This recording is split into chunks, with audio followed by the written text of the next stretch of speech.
안녕하십니까. 반갑습니다. 오늘은 집 짓다가 망하는 이유, 망가지는 경우가 많죠. 그리고 그 예방책에 대해서 설명을 드리고자 합니다. 저는 제 소개는 여기다 이렇게 또 써놨는데, 제가 얼마 전부터는 그 부끄러운 학력이나 경력 이런 것들을 공개하는데, 건축이나 부동산 쪽에 워낙에 사기꾼들이 많다 보니까 너도 사기꾼 아니냐 이렇게 물어보시는 분들이 있어서 저는 이렇게 살아왔습니다 하고 어느 날부터 공개하게 됐습니다. 저는 그 80년대 중반 학번이 법을 전공했고, 근데 원치 않게 전공을 했습니다. 그 당시 후기 대학을 갔으니까 가기 싫은 학과를 갔었는데, 그래서 학교 다닐 때는 아웃사이더였고, 근데 공부를 하다 보니까 너무 재밌더라고요. 법이라는 게.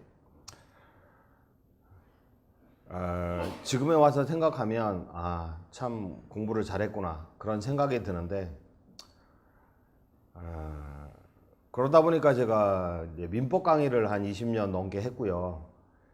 민법을 강의하면서 부업으로 경매 투자나 경매 투자하여 낙찰받은 물건을 건축 리모델링을 해서 매매하는 부동산 매매법인도 부업으로 운영을 했었는데, 그러니까 교육이 주업이었고 건축은 부업이었는데, 지금은 반대로 됐죠. 건축 관련되는 일이 주업이고 교육은 부업이 됐어요. 그래서 현재는 올 에듀넷이나 부동산 전문 교육 사이트죠. 한국법학교육원을 운영하고 있고, 그 다음에 건축 관련되는 사이트로 닥터빌드, 또 여기 안 써 있는 것들도 있습니다. 건설업체도 하니까. 그리고 밤에는 건국대학교 미래지식교육원에서 소규모 건축 시행 관련되는 과정이나 토지 투자나 재개발 재건축 과정을 제가 운영하는 주인 교수로 있습니다. 야간에는. 근데 이런 거 강의할 때 주안점이 뭐냐면, 보통 보면은 토지 강의다, 경매 강의다, 건축 강의다 이런 거 할 때 보면은 땅 투자하면 떼돈 법니다. 경매 투자하면 큰돈 법니다. 그러니까 함께 투자합시다, 공투합시다 해서 입금 받아가지고 싹 들고 도망가죠. 그런 경우가 많은데, 저는 항상 땅 투자하면 이게 위험합니다.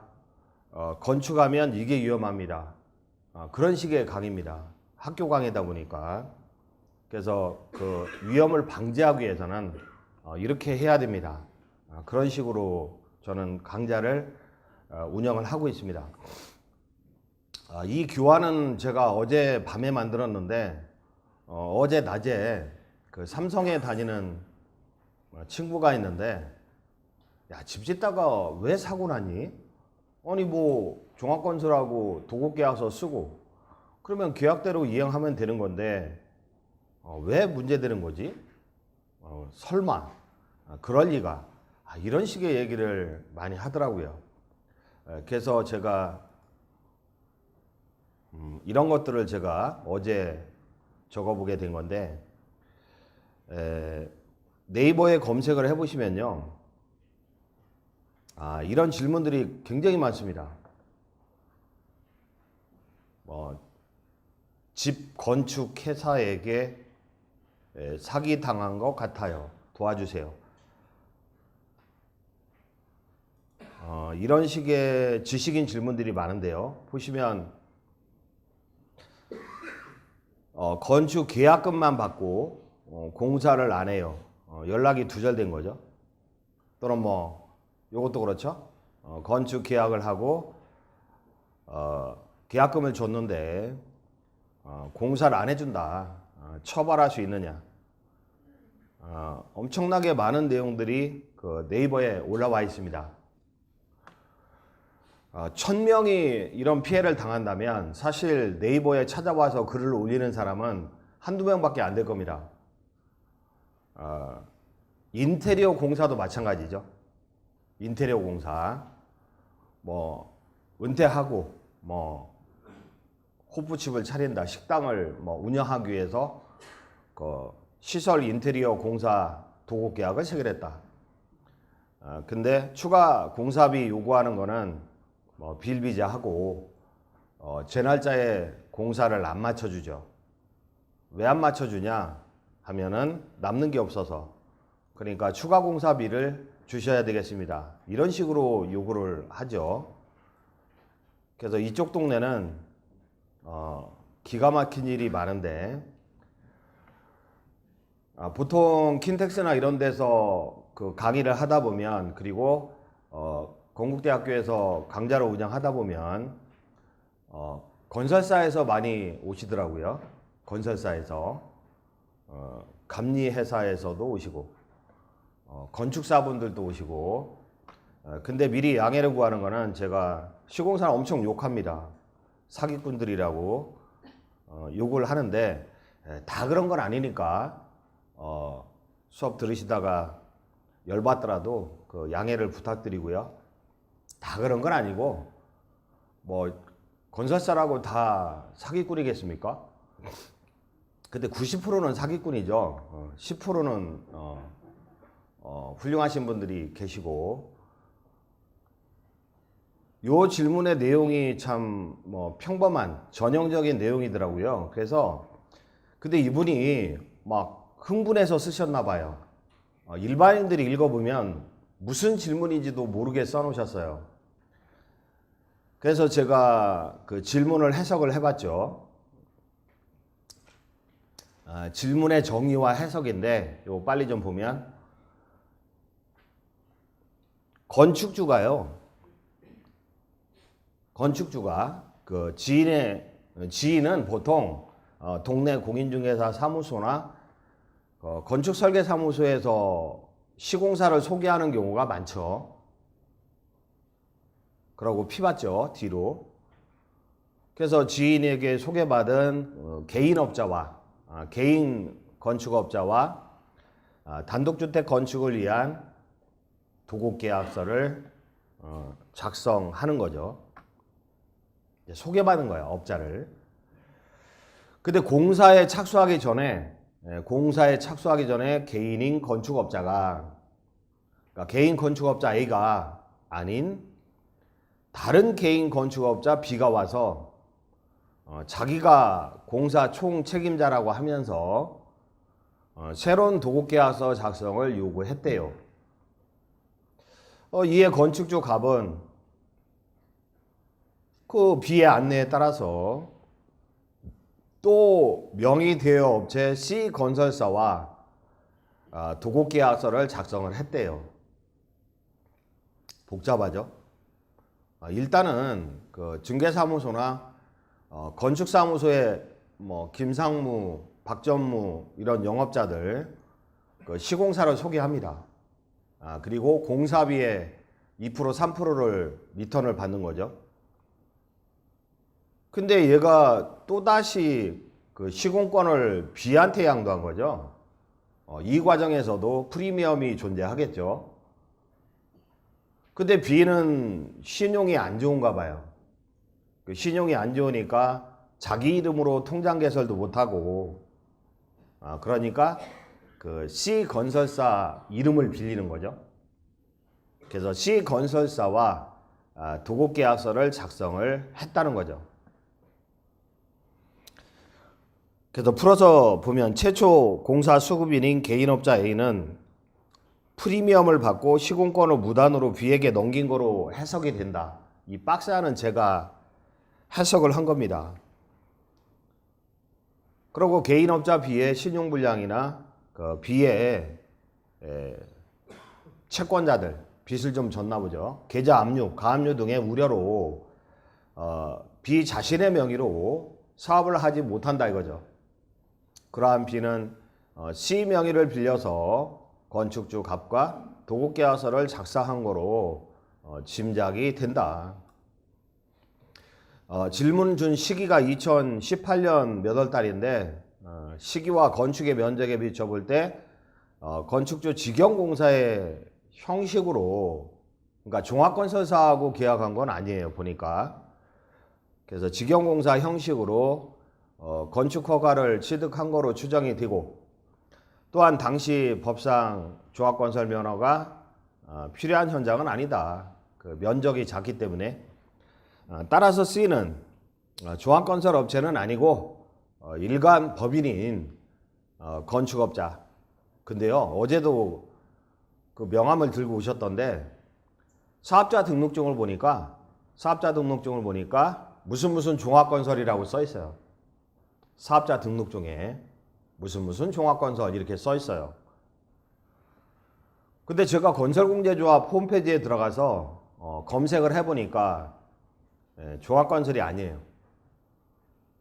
명함만 종합건설인 경우가 많습니다. 명함만. 사업자 등록증만 종합건설인 경우가 많습니다. 원래 공인중개사 사무소를 개설하기 위해서는 그 공제가입이 필수잖아요. 중개사무소 창문에는 그 1억 보장 뭐 이런 딱지 붙어 있잖아요. 그런 공제 가입을 해야 중개사무소를 운영할 수 있어요. 마찬가지로 종합건설사는요, 이렇게 공제 가입을 해야 되는데 건설업협회 홈페이지나 또는 건설공제조합 홈페이지에 검색이 안 되더라고요. 그러니까 일반업자죠, 일반업자. 그런 업자와 계약을 했다. 따라서 C는 종합건설업체는 아니고 일반 법인인 건축업자인 것으로 판단이 된다. 그 다음에 3번 질문은 공사 진행 과정에서 개인 건축업자 B는 중국산 철근을 국산 철근이라고 거짓말을 했대요. 그리고 공사 계약금 등을 상당히 지불했으나 B는 이를 받고도 하도급 업체에 지불하지 않아서 다툼이 잦다는 거죠. 그러니까 건설업체한테 공사 계약금이나 중도금을 주잖아요. 근데 하도급 업체들한테 돈을 내리지 않잖아요. 그런 경우가 일반적이잖아요. 여기도 마찬가지라는 거죠. 해석상 B는 공사 계약금이나 선급금 명목으로 받은 공사대금의 상당액을 개인적인 용도로 유용할 확률이 99%도 아니고 100%입니다. 따라서 대부분의 자재대금이나 인건비를 외상으로 진행하려 하고요. 외상으로 하도급 내리는 거죠. 근데 이런 경우 형법상 입증만 된다면 그 횡령죄로 형사처벌 대상이 될 수 있어요. 용도가 지정된 금액을 다른 데 유용한 거죠. 근데 얼마 전에는 그 이문동 쪽인데 공사업자가 자기 통장을 사용을 못 한대요. 신용이 안 좋고. 그러니까 건축주 통장을 이용한 거죠. 건축주가 자기 통장에 돈을 입금해 놓잖아요. 그러면 건설업자가 거기서 빼가는 거야. 그 현금카드로 빼가는 거야. 그러니까 유용하는 것도 통장에 다 찍혀 있어. 보니까 그렇게 입증이 된다면 그 횡령죄로 형사고소 할 수 있는 사안이 됩니다. 그 다음에 질문을 보면은 골조공사 이후에 공사 중단을 시켜놓죠. 보통 골조공사 이후에 공사 중단된 현장들이 많습니다. 이유를 설명드릴 거고, 그리고 빨리 끝내려면 돈이 얼마가 필요하다고 말하면서 공사비 지급을 요구하고 있는 거죠. 결국 공사가 멈춘 것을 보다 못한 건축주가 공사대금을 오버해서 초과해서 지불하게 되는 거죠. 그러니까 공사한 거는 50%밖에 안 되는데 공사대금은 90% 나가버려요. 90% 초과 지급하는 거죠. 보통 현장들이 다 그렇습니다. 그러니까 해서는 골조공사 이외에 공사를 중단하고 돈을 달라고 하는 경우가 많아요. 장기간 공사 중단을 참지 못한 건축주는 기존고 평가 능력도 없는 건축주죠.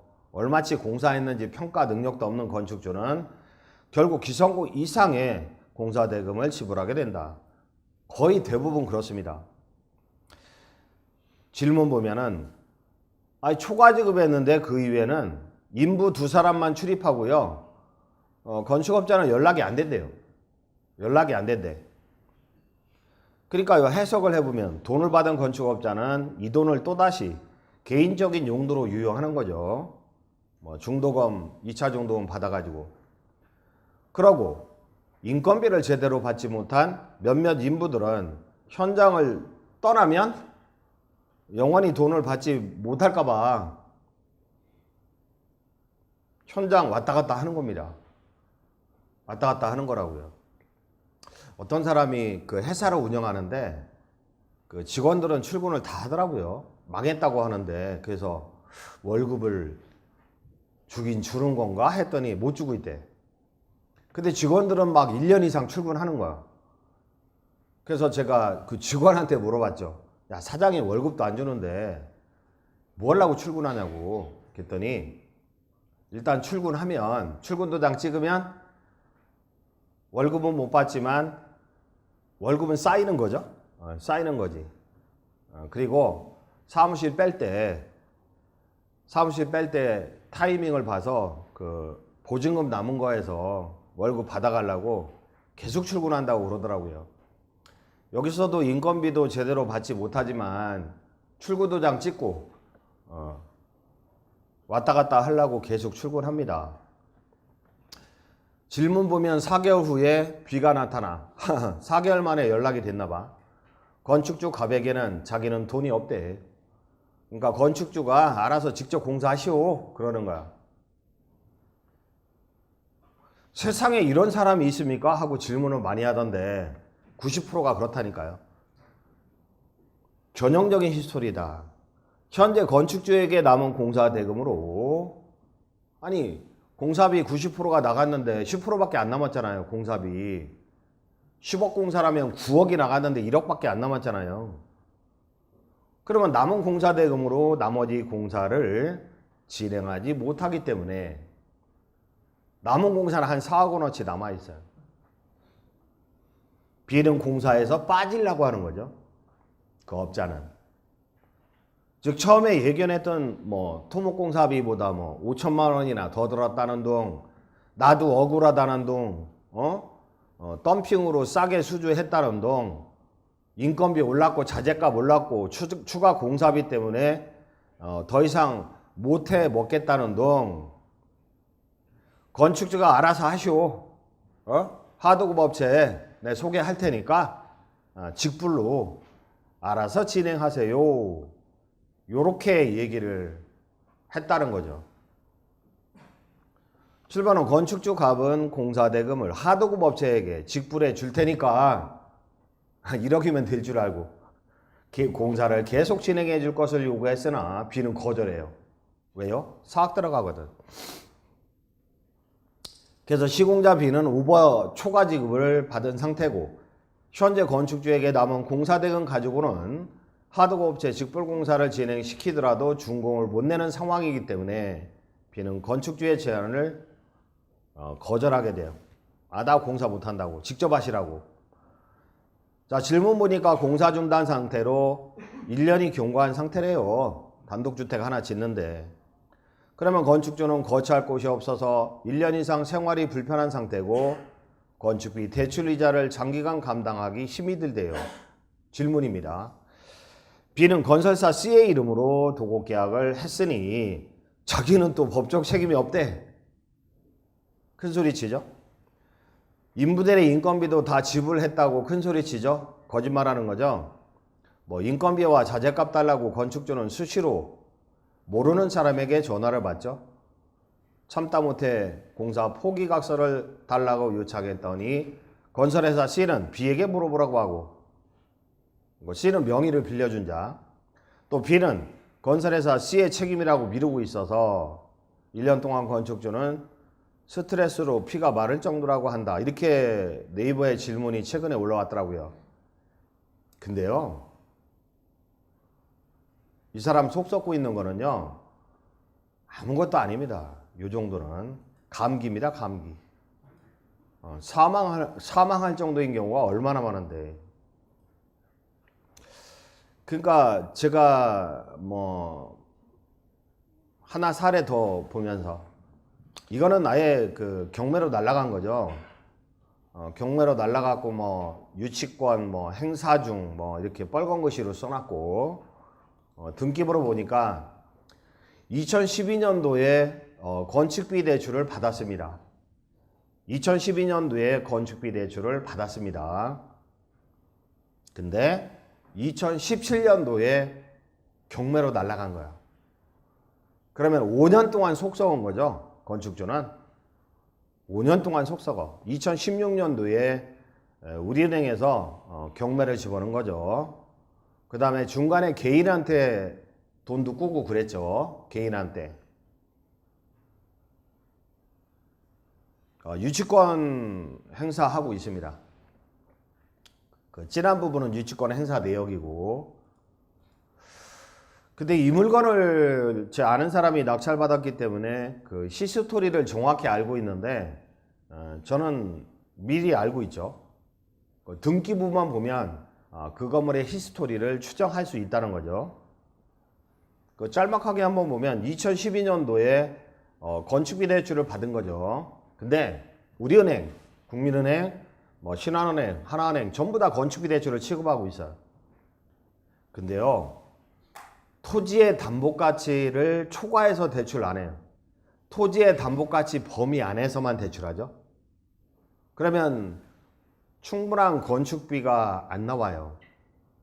뭐 땅 살 때도 대출 받았는데 뭐 충분한 건축비가 안 나오기 때문에 건설업자와 일부 외상공사를 약정하죠. 일부. 예컨대 공사비가 6억이라면 내가 3억을 줄 테니까 3억은 외상으로 합시다. 먼저 그렇게 제안을 합니다. 먼저. 왜냐면 준공 후에 뭐 전세 빼가지고 주면 되잖아요. 이런 식으로 일부 외상공사를 하잖아요. 100% 사고 나니까 절대로 일부 외상공사 하면 큰일 납니다. 안 된다고요. 그냥 신협이나 새마을금고나 수협이나 이런 데 대출을 이용하면요, 100% 웬만하면 100% 건축비 확보할 수 있어요. 왜냐하면 PF 대출을 취급하거든요. PF. 토지의 담보가치 이상을 대출해요. 이상을.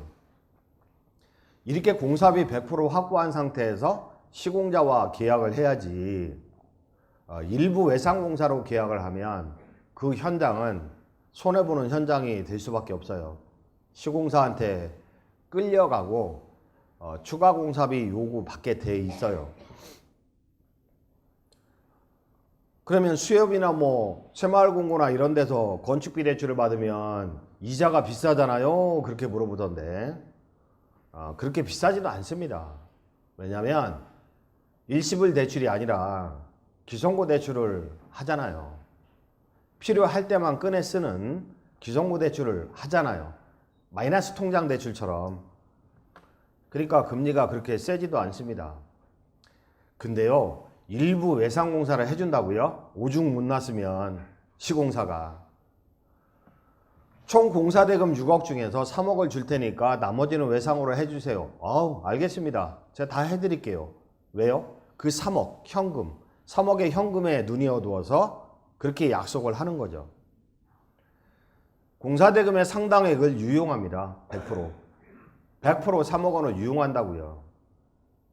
그리고 하도급 내릴 때는 계약금 조금 주고 다 하도급을 내려버리잖아요.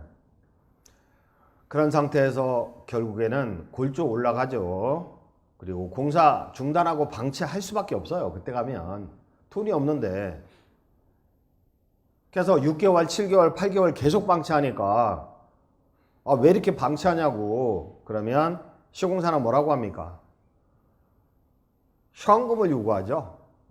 돈 달라고. 외상공사 해주기로 했잖아요. 그러면 내가 언제 그랬냐고 그러죠 또. 왜냐면 도급계약서에는 외상공사 내역이 안 써 있잖아요. 말로 한 거지. 미쳤냐고 그래요. 내가 왜 외상공사 하냐고. 외상공사 할 것 같으면 내가 땅 사가지고 내가 하지 왜 대개 건물을 지어주냐고 이런 식으로 나옵니다. 그래서 현금을 요구한다니까. 그러고 유치권 행사하고 막 그래요. 결국에는 참다 못한 건축주는 이 사람을 내보내죠. 그러면 얘가 순순히 나갑니까? 인력 더 달라고 하지. 그러면 더 준다고 계약서 공증 쓰고 합의서 쓰고 내보내요. 지금 2012년도 건축비 대출을 받았고 2017년도에 경매 진행된 거 보면 중간에 시공사가 두세 번 바뀐 겁니다. 결국은 내보내고 새로운 시공자가 들어오는 거죠. 그러면 새로운 시공자는요, 공사가 오랫동안 방치된 현장 있잖아요. 네? 지나가다 보면 방치돼 있잖아요. 지나가다 보면 공사가 어이구 뭐 하는 둥 마는 둥 이런 현장들이 있잖아요. 그 전문 사기꾼들의 타켓이죠.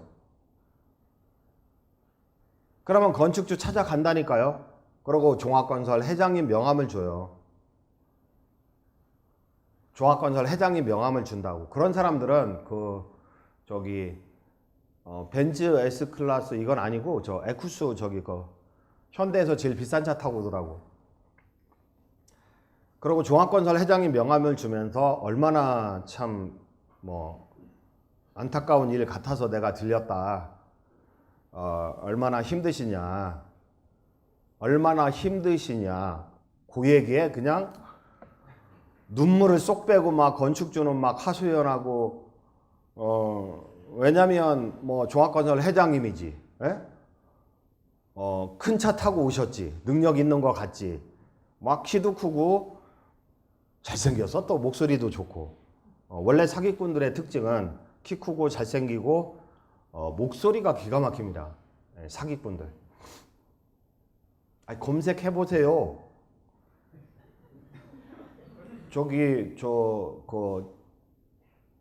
몇 달 전에 구속된 장애 주식 투자 이진인지 뭔지 하여튼 영화 배우처럼 생겼잖아. 그 친구도. 그죠? 키도 크고 완전히 탤런트처럼 생겼잖아요. 어쩜 그렇게 거짓말 할 수 있나? 그리고 또 얼마 전에 또 구속된 자기가 토지 투자로 39세에 100억 벌었다고? 그런 책 보셨죠? 그거 한 13년 동안 팔아먹었더만. 걔도 얼마나 잘생겼어. 목소리도 기가 막히더라고. 이렇게 사기꾼들은요, 그런 오랫동안 방치된 현장을 타켓으로 삼아요. 가서, 아이고, 얼마나 고통이 많으십니까? 하면서 첫 번째 시공자를 엄청 욕하죠? 그런 나쁜 놈이 어딨냐고. 내가 마무리 공사 해주겠다고. 계약금만 주면 내가 나머지 다 외상으로 해주겠다고 하죠. 그래서 등기부 보니까 자기 친구한테 6천만 원을 꿨더라고요. 그거 꿔가지고 준 거죠. 그러면 이 사장이 마무리 공사 해줄 줄 알고. 근데요, 공사 타절된 현장 보면 두 번째 시공자는 첫 번째 시공자보다 더 사기꾼이고, 세 번째 시공자는 첫 번째, 두 번째보다 더 양아치입니다. 계약금 그거에 목숨을 거는 거야. 딱 챙기려고. 그리고 공사하는 척 하다가 또 안 하죠. 또 안 합니다. 왜 공사를 안 하냐고 그러면 건축주가 공사비 안 주니까 안 하죠. 그렇게 얘기한다고. 그래서 참지 못한 건축주는 막 명도 소송 제기까지 했더라고요. 그리고 소송 기록을 보니까 고등법원까지 올라갔더라고요. 고등법원까지. 근데 건축주하고 시공자하고 싸우잖아요. 네? 법원에서 누가 이겨요? 시공자가 이겨요. 건축주는 대부분 져요. 왜냐하면 말로 약속한 거하고 도급계약서하고는 틀리거든요.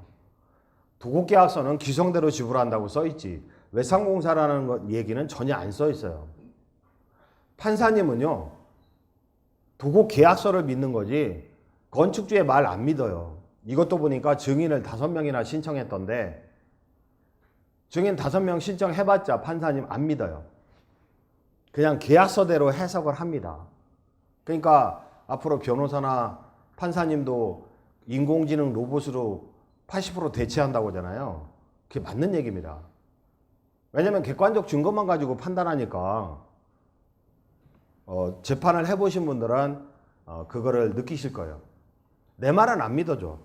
그냥 계약서에 써있는 대로 판결을 하니까 결국은 1심에서 건축주는 전부 패소했더라고. 두 번째 시공자의 소송에서 나가라 했거든. 안 나가는 거지. 유치권이 있다는 거죠. 어쨌든 빨리 지나가 보면 5년 동안 엄청나게 속을 썩은 거죠. 근데 이런 자료들은요 저희 사이트에 다 있어요. 여기 닥터빌드를 검색하면 그 자료실에 다 있거든요. 그러니까 프린터 없다고 목맬 건 없습니다. 결국에는 날아갔는데 이 건축주는요 건축주는 건축비 대출 기간이 있어요. 6개월 공사? 6개월 공사? 그러면 뭐 8개월 이런 식으로 이 대출 기간이 지나버리면 연장하잖아요. 근데 대출을 몇 번 연장하면 저도 우리은행에서 2% 대출 받았었는데 그 대출 몇 번 연장하니까 19%까지 가더라고요. 19%. 그리고 이자만 내는 게 아니라 대출을 연장할 때는 원금의 일부를 상환하라고 그래요. 그러다 보니까 원금의 일부와 이자를 감당하지 못하게 돼요. 얼마 전에 공사 공정률이 99%더라고요. 공정률이 99%인데 서 있어. 1년 반 동안. 조경공사만 하면 끝이거든요. 근데 시공자와의 다툼 때문에 서 있는데 우리은행 대출 이자가 300만 원 나온대요. 300만 원. 근데 대출 금액 보니까 7억밖에 안 받았던데 300만 원씩이나 내는 거야. 그러니까 이자도 올라갔고 원금의 일부도 상환하나 봐요. 근데 이분이 건축주가 여자분인데 식당에 가서 일한대요. 월급 250만 원 받는데. 그래서 대출 이자 내기에 50만 원 부조가 돼요.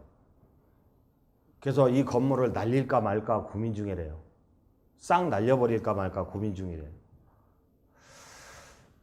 이렇게 돼버리는 거죠. 그러면 우리은행으로부터 독촉 우편물 엄청 오죠. 그죠? 그 다음에 개인 채권자 돈을 또 빌렸을 거 아니에요. 두 번째, 세 번째 시공자가 얼마만 해주면 한 달 내로 준공 내준다고 하니까 교회 친구한테 빌리고 교회 친구의 친구한테 빌리고 했을 거 아닙니까? 그리고 시공사는 돈 달라고 유치권 행사하면서 내용 증명과 소장을 보내고 하도급업자도요. 하도급업자도 건축주한테 직접 소장을 날릴 수 있어요. 하도급업자 보호에 관한 법률이 있거든요. 그 다음에 하도급업자는 건축주가 예컨대 설비 전기업체가 있다. 설비 전기업체한테 제발 좀 해달라고 한 거죠. 건축주가. 그러니까 믿고서 했는데 돈 안 준다고 사기로 고소합니다. 그 사람들은. 4대 보험 체납하죠. 지방세, 국세 체납하죠. 그러니까 시장에서 일하고 퇴근하고 집에 가잖아요. 집에 가면 문짝에 부재중 우편물, 등기 우편부터 해가지고 법원 우편물 이런 것들이 뭐 송달됐다고 문짝에 엄청나게 붙어지잖아요. 근데 법원 우편물들은 집행법원이라고 써 있어요. 빨간 글씨로. 강제집행 당하는 것처럼. 그리고 우체국 우편물도 계속 붙는데 저는요 지금까지도 트라우마가 있는데 등기우편 부재중 송달 뭐 이런 그 스티커, 그거 보면 기분 되게 나빠요. 저 같은 경우도 한 8년 동안 당하다 보니까 근데 그 집에서 애 키우고 살잖아. 그 애들이 그거 보고 자랐을 거 아니에요. 안 그래요? 집 짓다가 전 재산 날리고 애들 승질까지 벌어지죠. 그런 사태가 벌어지는데 사실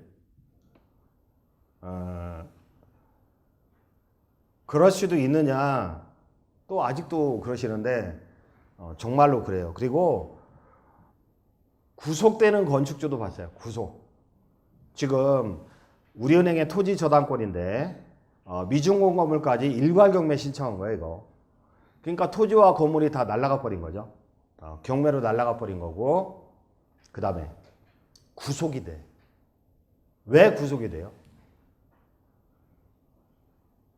지인들한테 또는 교회 친구한테도 몇 억씩 빌리고 그러잖아요.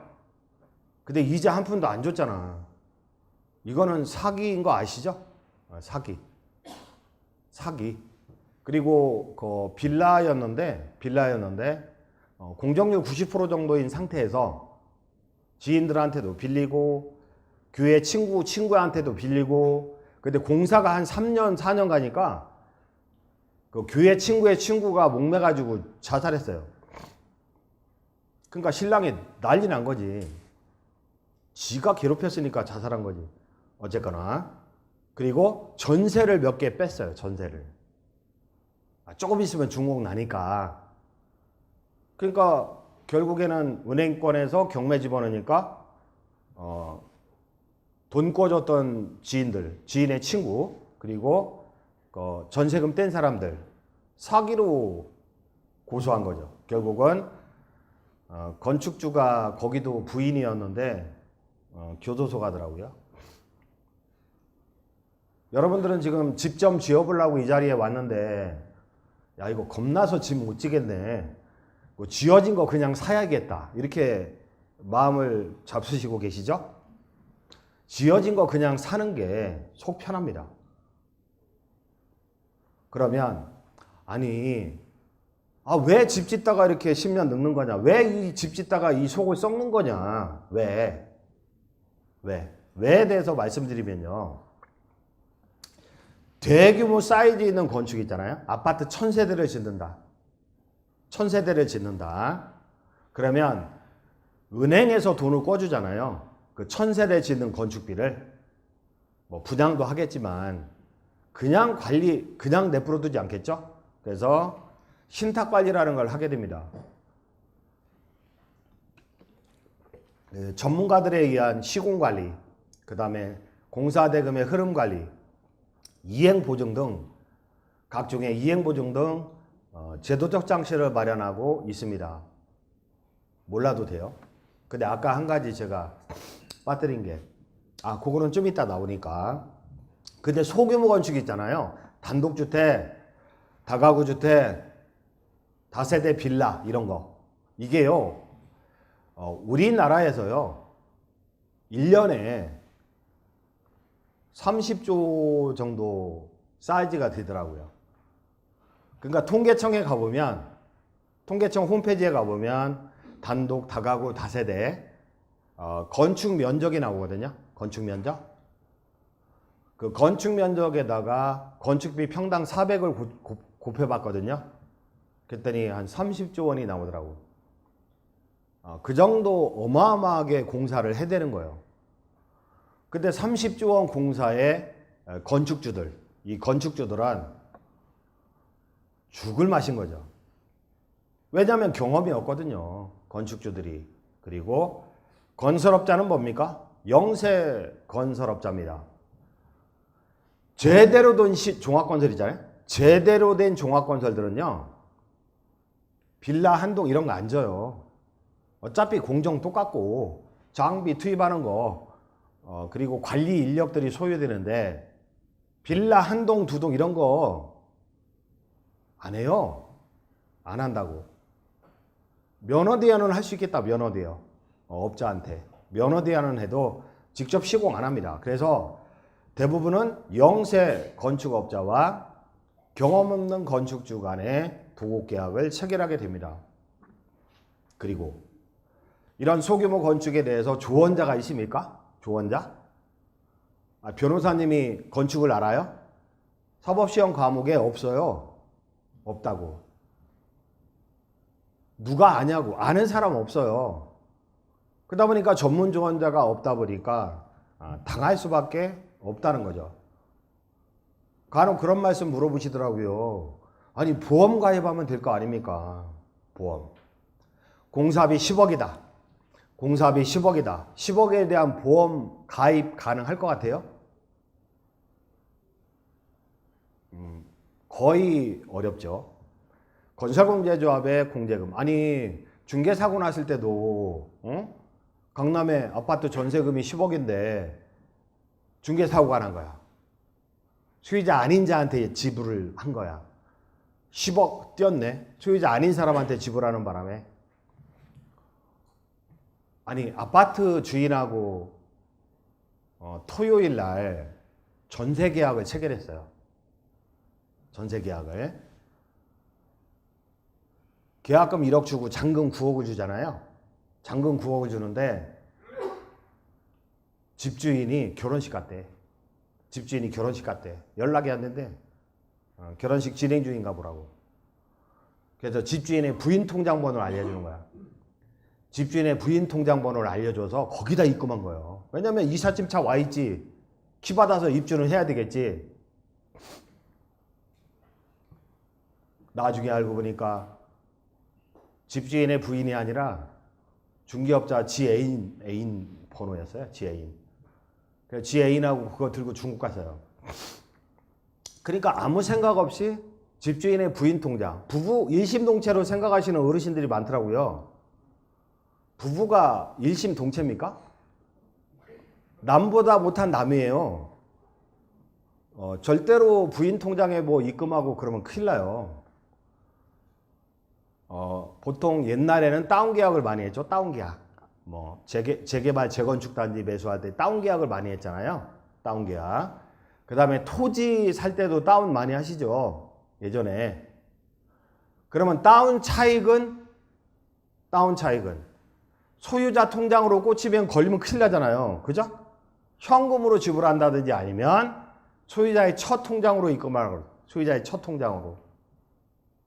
여러분도 재건축 아파트 사시면서 다운 차익은 소유자의 첫 통장으로 입금했잖아요.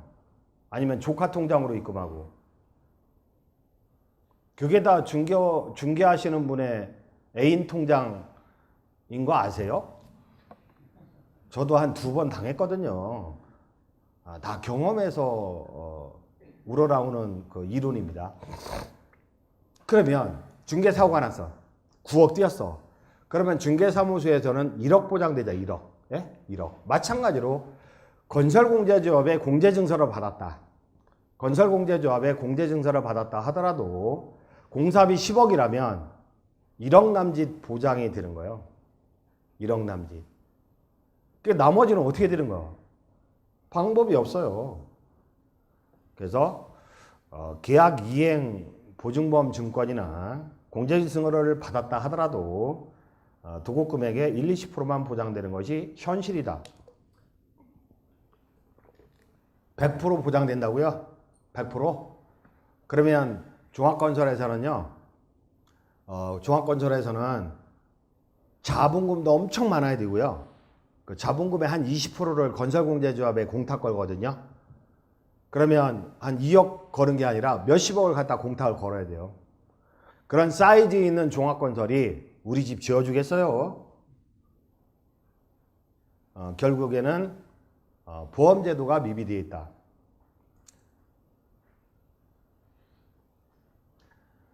따라서 일반 건축주들은 뭐 무등록 개인업자와 계약하는 경우도 많고, 그러니까 사업자 등록증에만 종합건설이야.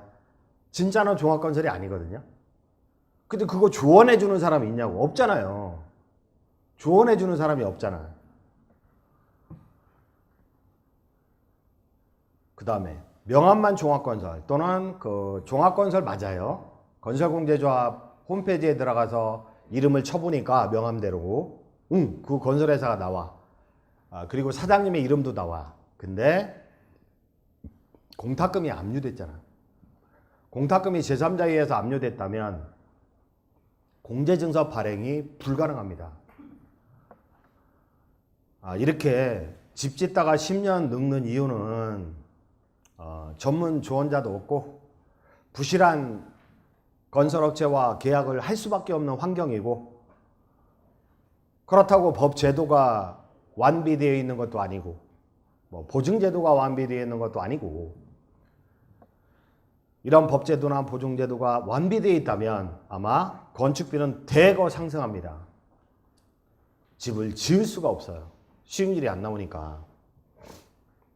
그러면 어떻게 해야 돼요? 우리가 챙겨야 됩니다. 우리가 스스로 공부해서 우리가 전문가가 될 수밖에 없어요. 건축은요, 제가요, 지금은 제가 50대 중반 된 것 같은데 잘 모르겠어요, 제 나이를. 전 65년생이라는 것밖에 모르는데, 제가요 처음에 그 강의로 먹고 민법 강의, 부동산 민법 강의만 일주일에 7일, 토요일 일요일도 없이 그렇게 강의만 하고 다녔어요. 강의만. 눈 오고 비 오고 차가 막히면 차를 길가에 세워놓고 뛰어갔어요. 뛰어가서 강의하고 늦을까봐. 참 저도 사실은 어렵게 살았거든요. 근데 오늘은 차가 막히는데 세워놓고 뛰어갈까 하다가 에이, 그렇게까지는 안 해요. 체력이 약해서 못 뛰어. 그렇게 살았는데 부업으로 경매 투자나 건축을 했단 말이에요. 부업으로. 근데 지금은 부업과 주업이 바뀌었다고 했죠. 왜냐면 부동산 분야에서요 가장 수익률이 높은 분야가 저는 건축으로 봐요. 건축으로 봐요. 그 수직계산표까지는 안 가지고 왔는데 금융지렛대를 안정적으로 이용하면요 수익률이 굉장히 높아요. 그렇게 수익률이 높은 게 건축인데, 근데 왜 망해요? 금융지렛대를 이용하잖아요. 6개월이면 끝날 공사가 1년, 2년 걸리다 보니까 망하는 거예요. 금융이자 때문에. 그리고 중간에 시공자가 한 2번 바뀌잖아요. 공사비가 팍 올라가요. 그러니까 남는 게 없는 거예요. 그러면 제대로 건축을 하잖아요. 진짜 위험관리 잘하면서 이만큼 수익률이 높은 게 없어요. 이만큼 수익률이 높은 게 없다. 그러니까 제대로 배우셔야 된다는 거죠.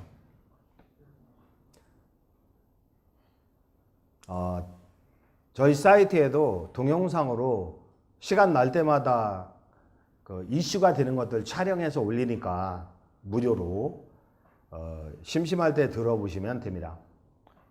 자, 유치권인데, 유치권 행사 중이라는 현수막 많이 보셨죠? 지나가다가. 왜 유치권이 생길까? 왜 유치하는 거예요? 아니, 왜 유치하는 거지? 아니, 순진한 건축주가 돈을 안 줘요?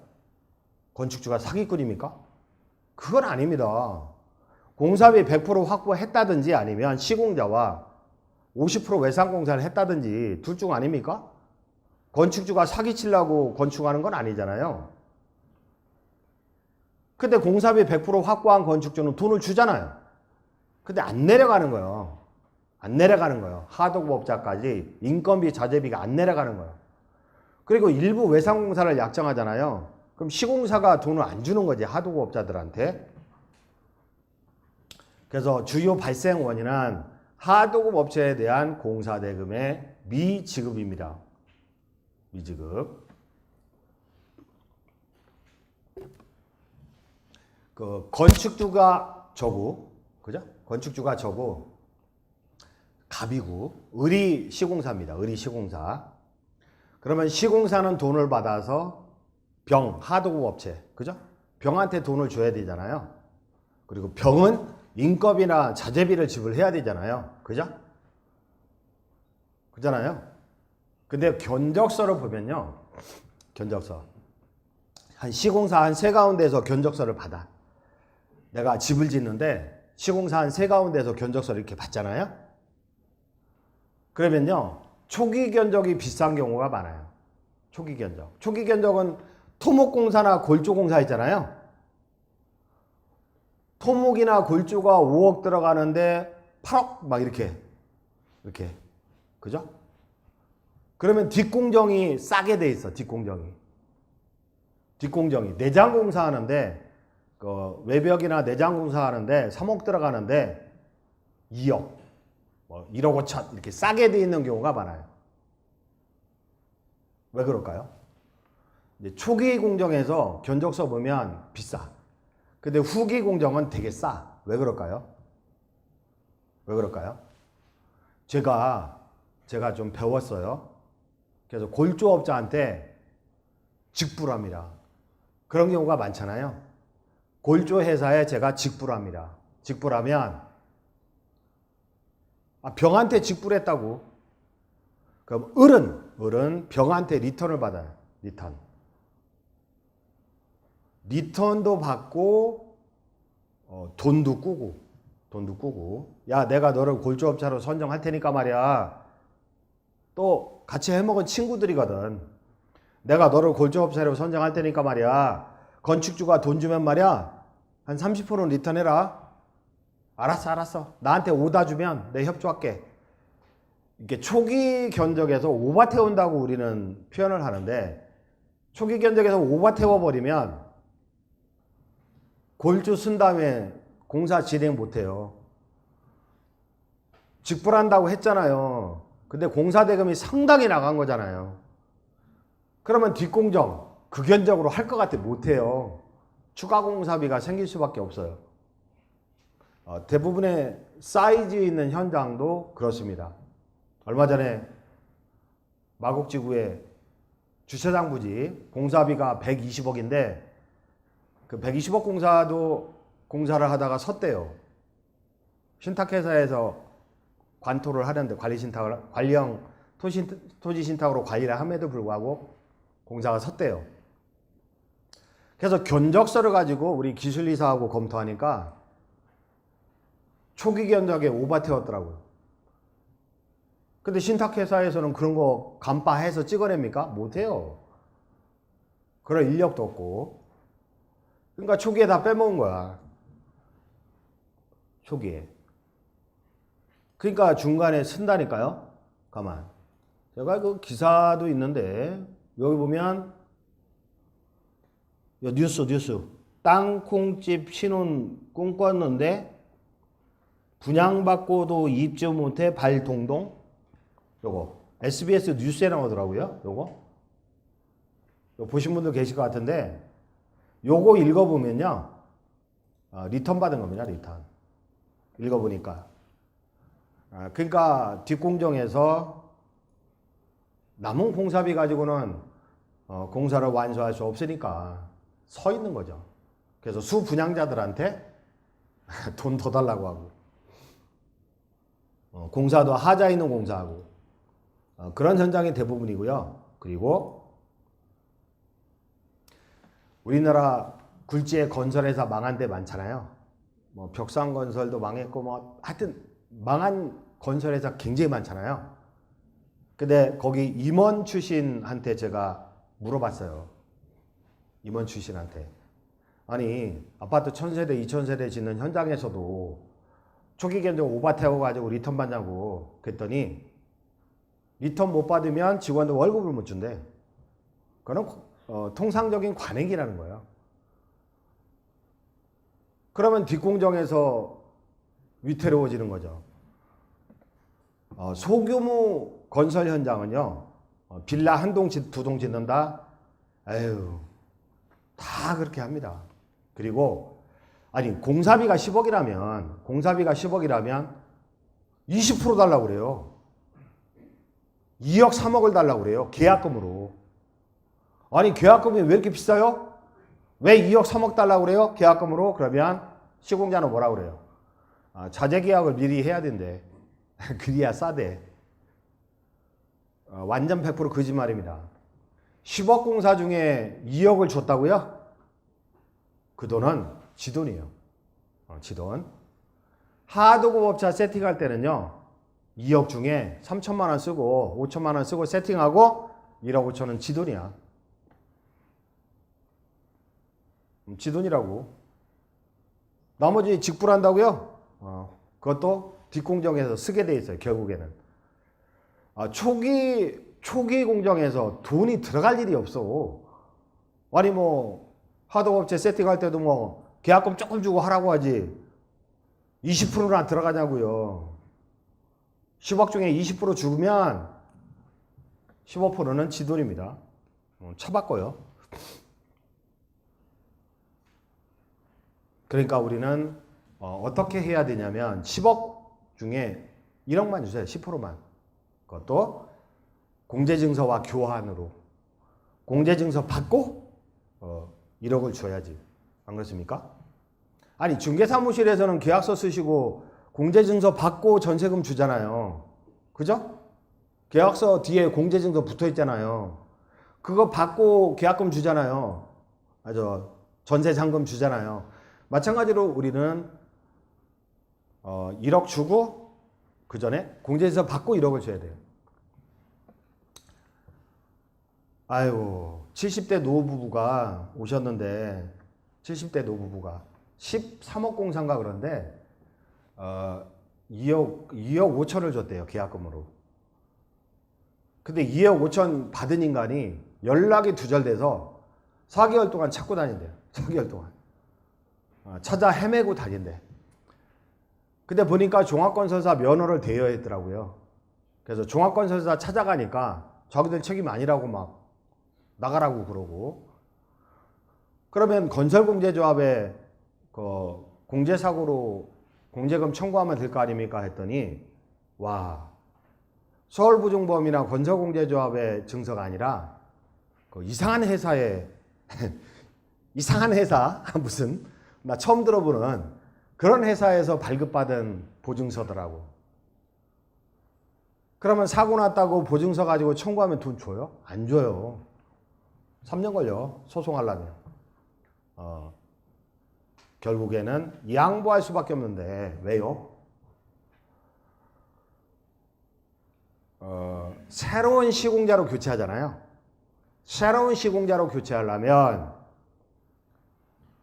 최초 시공자의 인감을 첨부한 시공권 포기각서가 있어야 됩니다. 그래야 준공이 나요. 구청에서 안 받아줘요. 시공자 교체 신고하잖아요. 시공자 교체 신고할 때 최초 시공자의 인감을 첨부한 시공권 포기각서가 있어야 돼요. 안 그러면 시공자 교체 안 돼요. 왜냐하면 억울하게 시공권 박탈당하는 사람이 있을 수도 있거든요. 그렇기 때문에 반드시 인감 첨부한 시공권 포기각서를 받아야 돼. 그러면 조합관을 찾아가서 시공권 포기각서 주세요. 그러면 줘요? 안 주지. 각서 쓰라고 하지.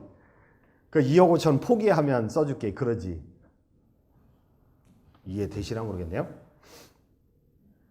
그래서 우리는 200제곱미터 넘는 것들은 이제는 종합건설 시공 대상이잖아요. 다 반드시 건설공제조합의 공제증서 그거 하나만 받아야 돼. 그것만 받고 줘야 돼요. 그리고 외상공사를 약정했는데 아까도 그 경매 나온 물건이 있었잖아요. 그것도 시공사가 내가 언제 외상 약정했냐고 하면서 유치하는 거죠. 그것도 유치. 그리고 도급계약서에는 외상공사 내역이 없습니다. 그 다음에 분명히 저희 현장도요. 저도 그 현장이 몇 개씩은 이제 한두 개씩은 가지고 있어요. 저는 항상. 제가 닥터빌드를 운영하는 가장 큰 이유가 뭐냐면 여러분들이 막 건축 상담을 하잖아요. 많이 와서. 건축 상담을 하시면 이 땅 좀 어떻게 좀 건축을 하고 싶다. 어떤 방향으로 건축을 했으면 좋겠냐. 그러면 제가 딱 볼 때, 이거 괜찮은데, 이 지역? 들어보니까? 구호선도 언제 개통된다고 괜찮은데? 그럼 이쪽은 매물 나온 거 없어요? 그러면, 매물 하나 나와 있는 게 있대. 근데 저희가 수지를 돌려보니까 진짜 괜찮아. 그러면 저는 직접 투자해서 직영 현장으로 개발을 한단 말이에요. 땅 보러 안 다녀도 여러분들이 다 갖다 줘. 그게 좋아, 우리는. 직영 현장. 근데, 아니, 우리는 기성구 평가해가지고 기성금을 지불하잖아요. 그죠? 지불하잖아요. 근데 얘가 오랫동안 거래를 해서, 신뢰를 할 수 있는 업체거든요. 그래서 하도급 업체 직불 정도만 하고 진행을 했었어요. 근데, 덤프 기사 아저씨가, 그 레미콘 아저씨가 구청에 민원을 넣었어요. 자기 돈 못 받았다고. 그 시멘트 강도가 잘못됐다고. 시멘트 강도가 잘못됐다고 구청에 민원을 넣었어. 그렇게 되면요, 안전진단 명령이 떨어지거든요. 그럼 안전진단하면 돈이 또 한참 들어가고요, 준공 시기가 늦어지고요, 골치 아파요. 그러니까 제가 400만 원 대납한다니까요. 대납. 그런 사태가 벌어진단 말이에요. 그러면 유치권은 왜 생겨? 돈 못 받았으니까 생기는 거지. 유치권은. 돈 못 받았으니까 생기는 거잖아. 근데 나는 공사비 100% 확보하고 가는데 유치권 행사한다니까요. 왜요? 리턴을 해줬는데, 시공사한테 리턴을 해줬는데 골조업자가 이 인간이 나중에 돈을 안 주네. 리턴에다가 대여까지 했거든. 그러면 얘들은 무대뽀로 현장 와서 유치권 행사하고요. 하도급업자가 참 돈 다 줬는데도. 그 다음에 인부들, 업자들, 레미콘 업자들이니 뭐니 이런 사람들이 와서 유치권 행사하고요. 요즘은 중국인들이 많죠. 현장에 중국인들이 많잖아요. 그냥 현장에 와서 막걸리, 한국 막걸리 맛있다고 그냥 며칠 동안 마시고 있어요. 그냥 일종의 유치권이죠. 그래서 돈 관리를 잘해야 되는데요. 자, 일단은 기성평가를 해야 되겠죠. 기성평가. 3억 원어치 공사했니? 3억 원? 그러면 3천만 원 유보하고 2억 7천 주는 거야. 계약금 포함해서. 그리고 그 돈을 월말 결제라면 싹 다 불러야 돼요. 싹 다 불러야 돼. 일한 사람들. 그리고 CCTV로 관리를 해야 됩니다. CCTV로. 우리 현장 건너편 집 있잖아요. 어차피 민원 해결해야 되잖아요. 죄송합니다. 공사 좀 하겠습니다. 하고 갈비짝 사줘야 되잖아요. 어차피. 그거 할 때 봉투에다가 10만 원 더 넣어가지고 주면서 여기다 CCTV 좀 달게요. 안전사고 때문에. 건물이 훼손되지 않게 실리콘으로 박아서 CCTV 잘게요. 그러면 4면 중에 2면은 양해를 해주거든요. 그런 식으로 CCTV를 달아서 관리해야 되는데 이거요, 집 짓는 거 엄청난 큰 사업입니다. 나는 건설업자한테 맡겨놓으면 단 줄 아세요? 일생일 때 큰 사업인데 항상 관리를 해야지. 항상 관리를 해야 돼요. 우리가 관리하는 회사인데. 그러면 출입 인력 명단을요, CCTV로 찍혀야 돼. 걔네들은 출입할 때 이 CCTV 보고 들어가야 돼요. 처음부터 도고 계약할 때 그렇게 써야 돼요. 그리고 걔가 누군지 신분증 카피해서 제출을 해야 돼요. 현장 소장한테. 안 그러면 돈 안 준다고 해야 돼요. 그리고 월말에 싹 모여 해가지고 한 방에 다 직불을 끝내야 돼요. 인건비까지. 큰 사업입니다, 이게. 그렇다면 유치권 발생은 불가능하겠죠. 돈 다 주니까. 그 다음에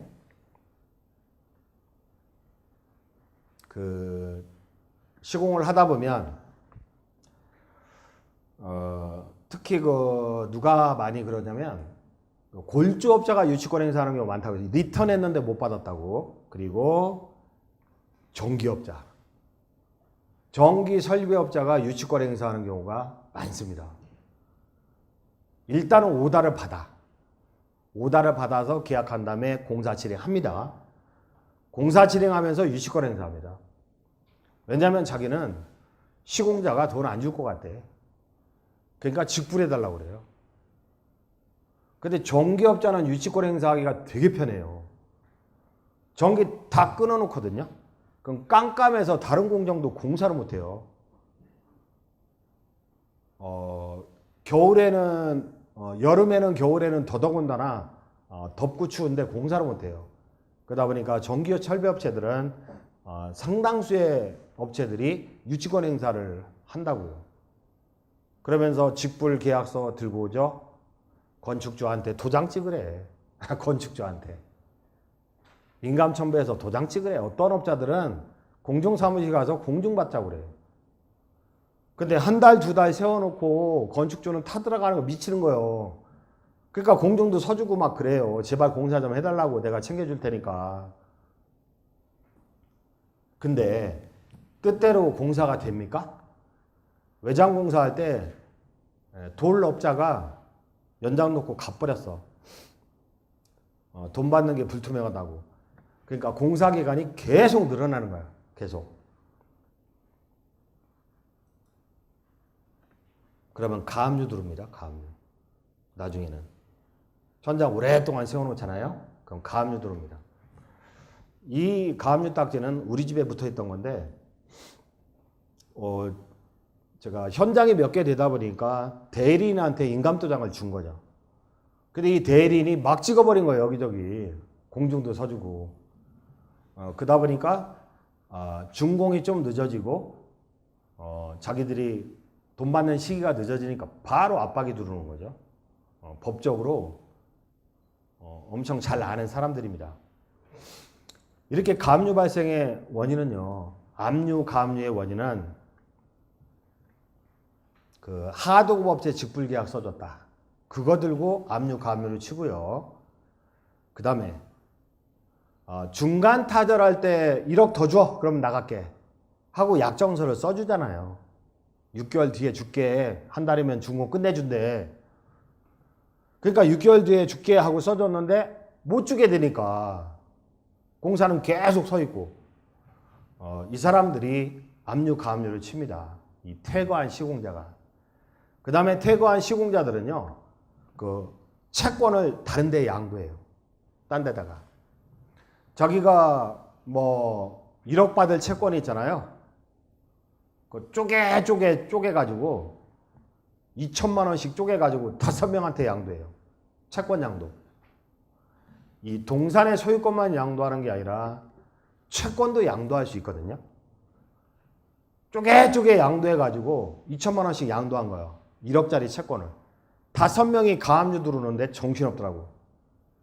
토지에. 그런 식으로 압박을 가하고요. 그 다음에 수분양자. 최근에도 양평, 경기도 광주, 이 전원주택 같은 게 요즘 분양이 잘 되대요. 이상하게. 물론 저 같은 경우도 저는 그 전원주택 단지를 뭐 분양도 하고 있지만 좀 위치 좋은 데다가 개발을 해서 정말 명품 마을을 한번 만들고 싶은 그 4차 산업혁명을 앞두고 각종 첨단 시스템이 갖춘 전원주택 마을을 만들고 싶은데 정말로 분양이 잘 되더라고요. 근데요, 최근에도요, 그 경기도 광주, 양평, 세종시 한 달 만에 완판 끝났어. 세종시는 빌라 단지였어요. 빌라 단지. 한 달 만에 완판 싹 팔았어요. 근데 망했어요. 아니 한 달 만에 완판을 했는데 왜 망했을까요? 왜 망했을까? 공사가 늦어진 거야. 공사가. 그러면 수분양자들이 가만히 있겠습니까? 참는 것도 한두 달이지. 6개월, 7개월, 8개월 이렇게 늦어지다 보니까 수분양자들이 도급계약 해지하면서 계약서 있잖아요. 토지 가압류가 들어온 거예요. 그리고 미중공 건물 대이등기 친다 이렇게 표현하잖아요. 미중공 건물의 각 호수마다 다 가압류 쳐버린 거야. 그렇게 되면 해결이 불가능합니다. 계약금 2배 내나 하는데 건축주는 돈이 없는데 공사업자는 추가 공사비 요구하면서 서 있는데 왜 추가 공사비 요구하면서 서 있어요? 초기에 오바 태워가지고 띵겨 먹었거든. 그러니까 후기 공정에서 서 있는 거예요. 결국은 피해자는 누구예요? 건축주와 수분양자죠. 최종적인 피해자는 건축주입니다. 그러면 이런 가압류를 막으려면 한 방에 막을 수 있는데 어떠한 가압류로부터 한 방에 막을 수 있는 방법이 있는데 좀 시간이 된 것 같은데 5분만 쉬었다 할까요? 네, 5분만 쉬었다 할게요. 이제 집 짓다 10년 늙지 말자. 건축 위험 관리 설계 건축 비교 견적 플랫폼 닥터빌드.